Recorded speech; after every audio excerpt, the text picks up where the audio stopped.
मैं हूं प्रदीप कुमार और आप देख रहे हैं एबी न्यूज।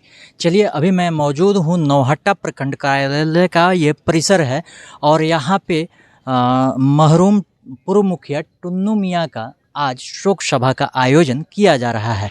ऐसे में रोहतास के एमएलसी संतोष सिंह और रोहतास के जो चेयरमैन है उनका प्रतिनिधित्व कर रहे तुराबन्या जी, यहाँ के प्रमुख प्रतिनिधि बसंत कुमार जी और सभी लगभग सभी पंचायत के मुखिया और जो भी यहाँ के सामाजिक कार्यकर्ता हैं, चाहे वो दीपक चौबे जी हों या श्री राम सिंह हों, चाहे अभी गुड्डू सिंह जो अभी वर्तमान अध्यक्ष बने हुए, ये जो भी दल का है, चाहे वो दिनेश प्रसाद जो हो आरजेडी के जिला उपाध्यक्ष, सभी लोग इस सभा में आयोजन कर रहे हैं। तो चलिए हम दिखलाते हैं कि वो सभा में क्या हो रहा है और किस तरह से टुन्नू जी के लिए सहानुभूति जताई जा रही है। तो आइए मैं दिखाऊंगा कि कैसे किस तरह से वो कार्यक्रम किया जा रहा है।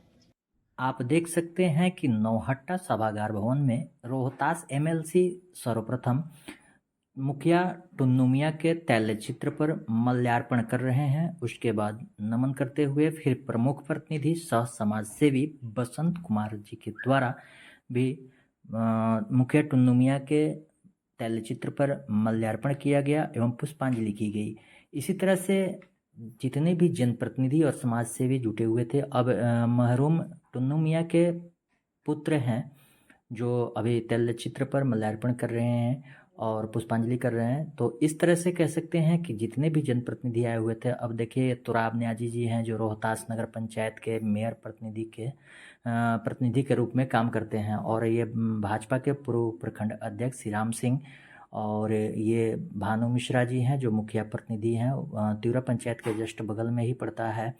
तो ये जीप सदस्य सुदामा राम जी, इस तरह से जितने भी जनप्रतिनिधि और ये मरहूम टुन्नू मियाँ के भतीजा हुए और इसी तरह से जितने भी लोग आए हुए थे, सभी लोगों ने मुखिया टुन्नू मियाँ के तैलचित्र पर माल्यार्पण किया। लालबंदे तिवारी जी, चाहे गुड्डू सिंह हो,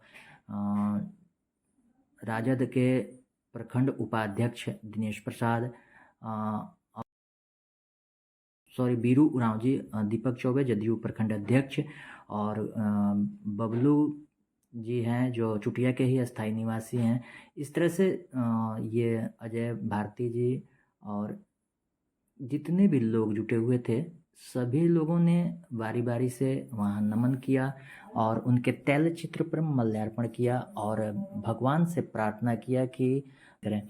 ऐसे में जो भी लोग वहाँ पहुँचे, सभी लोगों ने तैलचित्र पर माल्यार्पण किया। आप देख सकते हैं कि चाहे जो भी किसी भी दल का हो, ये विधायक प्रतिनिधि मिथिलेश रवि जी हुए और ये कांग्रेस के प्रखंड अध्यक्ष सत्येंद्र कुमार दुबे जी हुए, चाहे पूर्व मुखिया शाहपुर राम प्रवेश राम जी, सभी लोगों ने तैलचित्र पर माल्यार्पण किया और वहाँ पे भगवान से प्रार्थना किया कि भगवान जो टुन्नू मियाँ हैं उनकी आत्मा को शांति दें।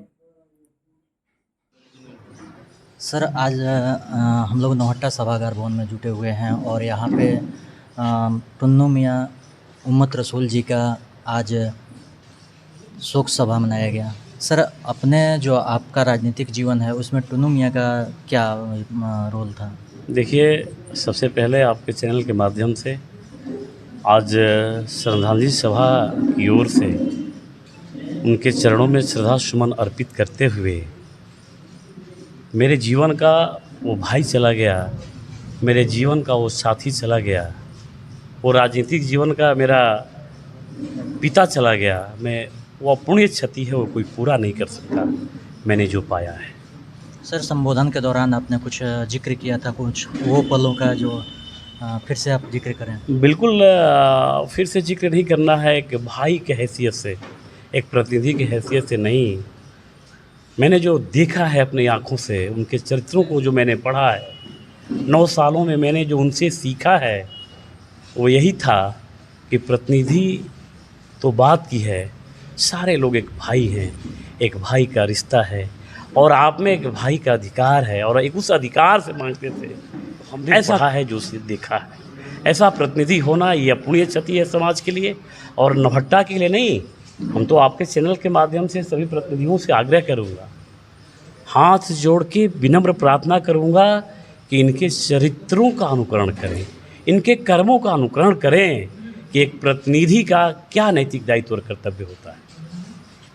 सर जो समय आपके साथ उन्होंने बिताया था, लगभग आपने बताया कि 9 साल उनके राजनीतिक जीवन में हम उनके साथ रहे हैं। उन समय में सर आपका नोक-झोंक उनसे कभी हुआ या नहीं? बहुत नोक-झोंक हुआ, कई विषयों पे नोक-झोंक हुआ। तो नोक-झोंक हुआ, यही तो है विषय, यही तो चरित्र है, यही तो सोच है। टुन्नू मियाँ कोई आदमी नहीं था यार, एक सोच था, एक समाज का सोच। इस भारत के मिट्टी में लिपट के बड़े हुए पुत्रों का जो दायित्व होता है, जो अपने को राष्ट्रवादी कहते हैं, जो अपने समाज के पुरोधा कहते हैं, उन लोगों के लिए एक पहचान थे, उन लोगों के लिए एक अमिट छाप छोड़ के गए। और नोक झोंक तो वैसा, और लड़ते थे किसके लिए? कहते थे भाई अल्लाहवर भाई का मंदिर बनवा दीजिए, छठ का घाट बनवा दीजिए। आप ये सामाजिक काम, और वो भी समाज के ऐसे काम जो दूसरे धर्म के साथ होता है, ये मैंने कभी नहीं देखा। हमें अवसर मिला एक पार्टी के नेता होने के नाते, मैं देश का भ्रमण किया है, लेकिन टुन्नू मियाँ जैसा सोच और इनके जैसा स्तंभ मैंने कभी देखा नहीं अपने जीवन में। चलिए सर, बहुत बहुत धन्यवाद। बसंत जी जो समाज सेवी हैं नौहट्टा के, आपसे तो टुन्नू जी का मित्रता बहुत काफ़ी गंभीर था, क्या कहना चाहेंगे? टुन्नू जी से मेरा मित्रता नहीं था, मेरा हृदय उनके साथ था और उनका हृदय मेरे साथ था। मैं इतना ही कहूँगा, हम इसीलिए भाषण में मैं बोल नहीं पाया। आप समझ सकते हैं कि मेरे अंदर वेदना कितना है। मैं यही कहूँगा कि स्तंभ एक नौहट्टा का तो टूटा है, मेरा एक अंग भी साथ साथ कट गया। उनके जो पुत्र हैं टुन्नू जी के, क्या आप टुन्नू जी फिर से उनको उस रूप में बनाना जरूर चाहेंगे? प्रयास करेंगे कि उनके जितने भी गुण हैं उनमें जाए, और हम लोग प्रयास जरूर उनसे करेंगे। बीच बीच में उनके घर पे भी जाएंगे कि अपने पिता का जो भी छवि है उसको अपने अंदर लाएं, और हम लोग का प्रयास भी रहेगा वो उस अनुसार उसका अनुकरण करते हुए उनके रास्ते पे आगे बढ़ने का कार्य करेंगे। चलिए धन्यवाद। तोराब जी हैं हमारे साथ। तोराब भाई, आप रोहतास में चेयरमैन प्रतिनिधित्व भी कर रहे हैं, और एक समाज में क्या मैसेज देना चाहेंगे? जिस तरह से आपसे हमारी पहले भी बात हुई थी, आपने बताया था कि आज बड़ी गर्व की बात है कि एक मुस्लिम का जो शब्द कहा था, फिर से वो शब्द कहें और अपना मंतव्य बताएं। देखिए, आज हम 2 जिलों के जनप्रतिनिधियों के प्रतिनिधि उपस्थित हैं, हमारे अभिभावक, हमारे गार्जियन, और उनकी उपस्थिति में हम एक बात कहना चाहेंगे बाकी उन तमाम प्रतिनिधियों से। उनका जाने वाले का नाम उम्मत रसूल था। रसूलुल्लाह सल्लल्लाहु अलैहि वसल्लम की उम्मत का क्या कर्तव्य होना चाहिए, क्या फ़र्ज़ होना चाहिए, क्या इंसानियत होना चाहिए। अल्लाह पाक ने रसूल को, अपने मैसेंजर को रहमतुल लिल आलमीन बना के भेजा था। उसका मीनिंग यही होता है कि आलम के लिए रहमत थे, दुनिया के लिए रहमत थे, मुसलमान के लिए नहीं। तो उन्हीं के पथ को चलते समझते हुए कुरान की एक एक आयत को इंसानियत के लिए जीने वाले व्यक्ति अगर हमारे बीच से जाएं, तो हम जैसे नाअकल और कम समझ वाले मुस्लिम जनप्रतिनिधियों को समझना चाहिए कि वाकई अगर आप प्रेम देंगे, अगर आपने ईमानदारी से अपने कर्तव्य का निर्वहन करेंगे, तो इस देश का, इस समाज का हिंदू अपना कलेजा का टुकड़ा निकाल के आपके सामने रख देगा। शर्त यही है कि ईमानदारी से आप समाज सेवा के लिए आगे आइए। जात और धर्म को घर रख के, घर के ताक पर रख के आप काम कीजिए। आप प्रतिनिधि हैं, आपको मैटर नहीं कि आप किस जात, किस धर्म से आते हैं, किस समाज, किस क्षेत्र से आते हैं। सिर्फ सेवा भाव और सेवा ही भाव इंसान को महान बनाता है। जो टुन्नू जी हमारे बीच नहीं रहे, तो आज देख लीजिए कि उनके लिए हर जात, हर समुदाय, हर धर्म, हर पार्टी, हर राजनीतिक विचारधारा के लोग उपस्थित हैं। क्या बड़ा, क्या छोटा, क्या प्रमुख, क्या जिला पार्षद, क्या पूर्व के प्रतिनिधि, क्या हमारे अभिभावक, गार्जियन, तमाम लोग उपस्थित हैं, नौजवान, छात्र, बच्चे। सबको बस यही कहेंगे कि टुन्नू मियाँ से हम लोग को बहुत कुछ सीख के आगे बढ़ने की और कुछ अच्छा करने की ज़रूरत है। बहुत स्कोप है समाज में। आप जात या धर्म को इग्नोर नहीं कीजिए, कोई भी जात और धर्म आपको इग्नोर नहीं करेगा। बहुत धन्यवाद।